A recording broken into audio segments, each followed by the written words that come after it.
Last night, all the eyes in the Pacific Northwest were on the NFL Network.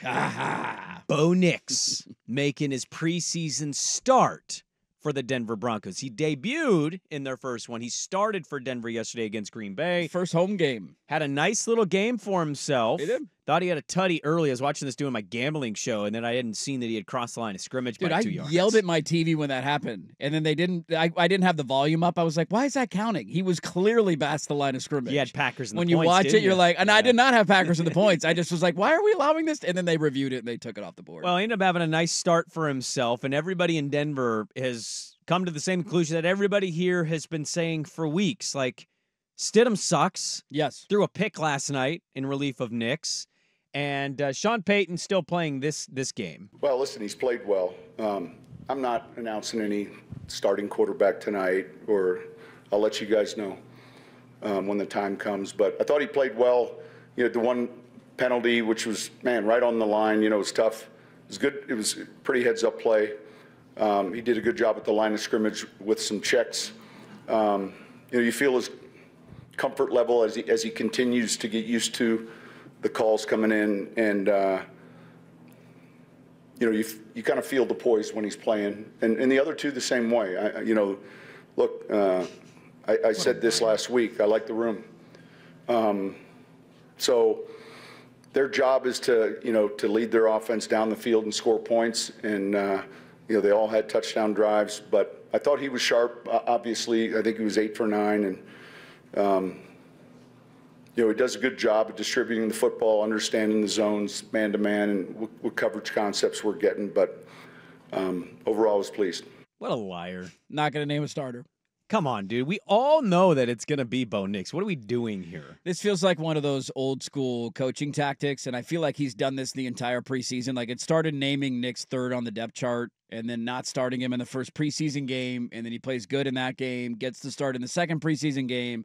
We're still not going to label him the starter. It's like one of those old school coaching tactics of like, I don't want his head to get too big. He was 8 of 9 for 80 yards, an 8.9 yard average, which was one of the only like slight negatives, I would say, from the first week, with a tutty, no picks, a 140.7 rating. I would like to point out that was a bigger average than any of the other rookie quarterbacks this weekend.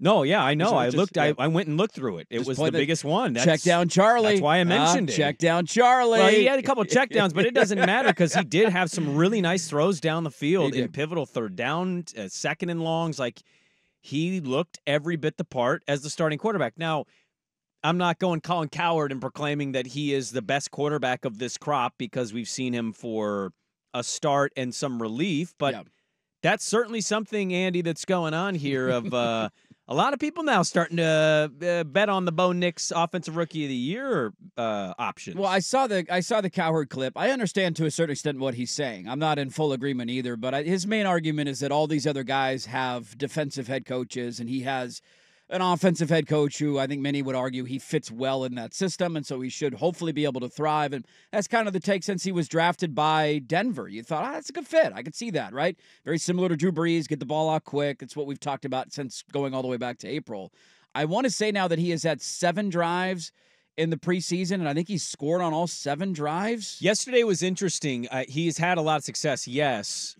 Yesterday was interesting because it felt like he was getting the ball back with like great field position. Well, because the Packers played nobody. The Packers did not care about this game. Did not care about that game and at that's all. the other part where it's like, I'm watching this, I'm doing a gambling show, and in real time I'm like, yo, Bo's going to be the starter. Bank on it. Like, start looking at Bo Nix props. Start thinking about Bo Nix things. What are the Broncos, their win-loss, their over-unders, all that stuff.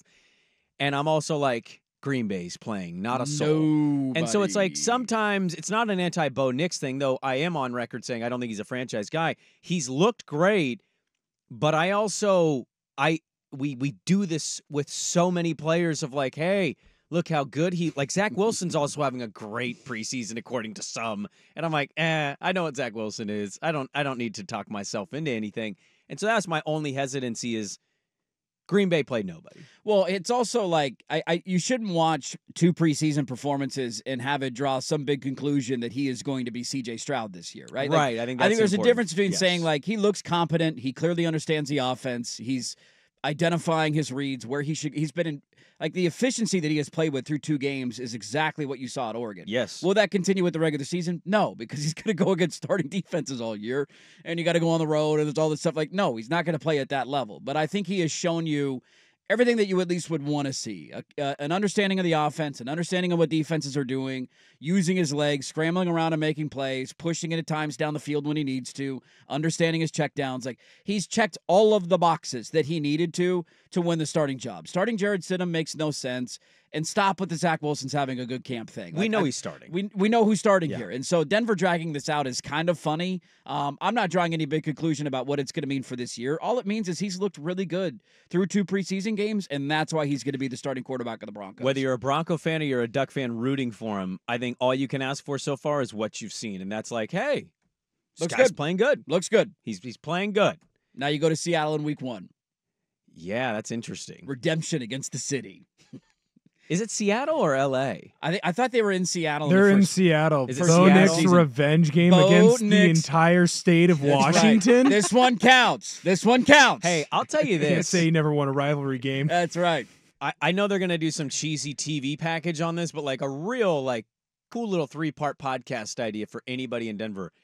I want to know, what was it going from Auburn to Oregon if he ends up becoming a franchise? What was it? What happened? Something changed. Like, this dude was very middle of the road, not a quarterback you wanted. You know what he's going to say?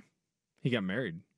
I mean, that's what changed it. Could be. That's usually against the dirt stance. Hey, that's in golf, not with quarterbacks. Oh, not with quarterbacks. Just that's only Ricky Fowler. It's only Ricky Fowler. Rory McIlroy, maybe not. We'll see. Time will tell. I thought they divorced. Okay. No, they're back together. They're back together. That's why he lost. Yeah. Back together now. That's why I would love to sit like that. Something happened, man. Like, quarterbacks don't know what it is. They don't make any sense to begin with in evaluating. Like, there's a quarterback in college in the news that we'll get to today who can't win a job at a Mountain West school, who is one of the best quarterbacks in the country coming out of high school. 5-star guy. Like, it's funny how some guys pan out and some don't, but there's probably a million different reasons why it happened. But I did see a jokey Duck tweet this weekend where he was labeled, when he transferred from Auburn to Oregon, he was labeled as a 3-star in the transfer portal recruiting class. And so they signed a 3-star quarterback, and it was a joke. Look, Oregon turning 3 stars into first-round picks, man. We're developing guys out in Eugene. I didn't know they start him on the portal. You get a star on the portal. 5-star quarterback in high school became a 3-star? Became a 3-star when he transferred, and then back to a first-round pick. Let's be fair, too. That's pretty accurate at the moment. It was. I was against it. I was pissed when he was named the starter. I wanted Ty Thompson. I'm an idiot. So a nice little start to the NFL preseason action for old Bo Nix in Denver, who will absolutely be the starting quarterback for the Broncos.